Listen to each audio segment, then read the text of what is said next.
Alright guys, back here with another video, and this time I wanted to profile a deck that I've been playing around with for a little while now, and it's Mecha Frieza, but it's got a little twist, and I posted a little poll, and this is the actually only valid option that some people chose for a deck. A bunch of troll posts on the bottom, and this is the one I actually wanted to show you guys, so it worked out my favorite. So we'll go ahead and get into it. Yeah, Mecha Frieza's leader. If you don't know what he does, he can make extra cards, one less on this side by drawing one of your lives, so it helps you awaken. And then on this side, you make extra cards less, cost 2 less, if it can be that. So if it's below 0, below 1, it becomes free. You just draw a card from your life, and you attack and draw a card. So this deck is really grindy. Going into it, this is a blue package. It's got 4 Boo, obviously, 4 Monica, 4 Objection, and 4 Woods Coercion. And this is all like standard, and then we're going to play 3 being, not 4. Alright, so 4 being is okay, but the thing is, like, early on, like, you're just going to charge it, and it's a good card. It helps you awaken too. So I would side the 4 for sure.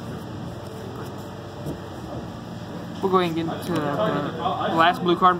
This is it basically is removal, and he's also a Frieza clan card, so that matters, and he's 25,000 double strike, and he bounces like Boo out of your hand, or bounces himself out of your hand, basically having removal every turn if you need to be. You basically just want to live for a while. You got 4 Goldo. This card is so key in the deck, especially because it's a 1-cost card, and it taps little guys, so it's free advantage, and gives your Frieza something to attack at, so that's not their leader, so most of the time you don't want to attack their leader. This deck does struggle against Vegeta. I'll go ahead and let you go so that. 4 Cold Bloodless. This card is just amazing.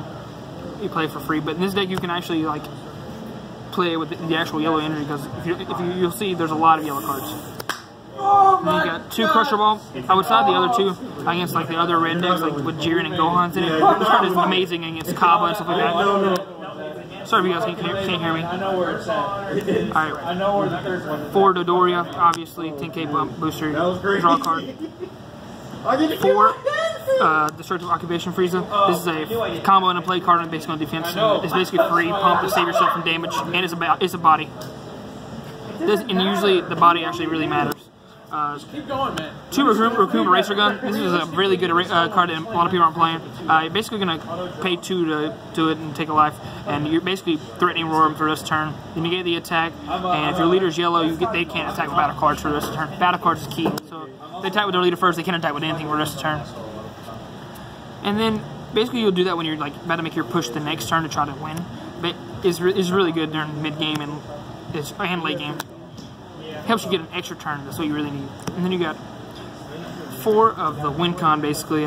This is look at your opponent's hand and put a battle card into play.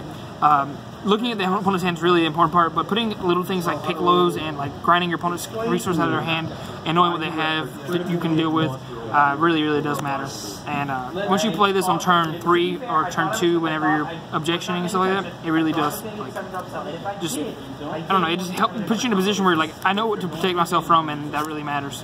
It's also a Frieza playing card, which matters.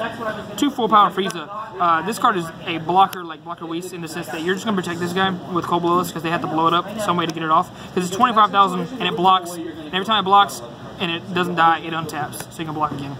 And this thing is 25. It's harder to kill than Whis, and you don't have to block as much to protect it. And this is your win con.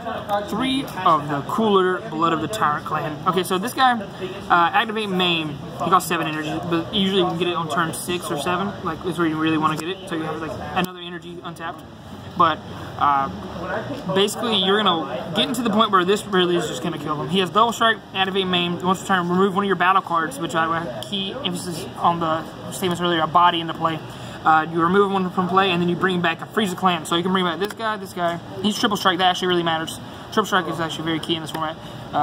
People are even playing the full power trunks and stuff like that. This guy right here, and look it back at your hand again, and remove a card. Like take Piccolos of their hand, or trunks in case, and you bring back this guy too. So you can remove cards, look at your opponent's hand, or get a triple strike blocker, defend yourself. So like when these guys die, it doesn't really matter as much. Like, you kind of want them to die, if that makes sense, or you combo with them, and then you put them back into play. Usually what happens is you're going to see like 3 or 4 of these hit the field in the game, and you can actually like use it more than once. And this is an activate main, so it's not like on play. So you can just continue to do this for like a couple turns in a row if you can protect it. and that's really where it just becomes like overpowered. And also, whenever you do bring something back, you get to tap 2 other battle cards. So it gives you free cards to kill, so it helps you clear the field and get the blockers off the field. So you can tap the blocker weaknesses, and it also can just like obviously take combo power away from them. And you're picking at their hand the entire game, and like if you realize there's not that much removal in this deck, but this is like your removal. You're taking cards out of their hand, and they're gonna have to put a card in the field to try to attack you, unless you're Vegeta. That's why I said the Vegeta deck matchup is hard. And once this keeps like hitting them, their hand just dwindles. Even after they're awakened, they're just dwindling down in cards. And you basically Rakuma Racer Gun them, or protect yourself while you can, and Crusher Ball them, and take cards out of their field on hand with Goldo and this guy. And you basically just continue to put them in a position where they can't win. You basically need to resolve one of these, and that's it. Because you're gonna have, because they realize eventually that you don't want to kill these guys if they see this and their energy, because they know you can just bring it back. So they're just gonna leave these guys on the field, either that or you can bring them back and get their abilities. So you just have a bunch of free threats. Also, another cool thing about this deck is, like I stated earlier, Cold Bloodlust is not actually like a life. You don't have to make it a life, like, or a Crusher Ball is not a life. You're gonna actually play it with the yellow energies. You see, this deck is mostly yellow.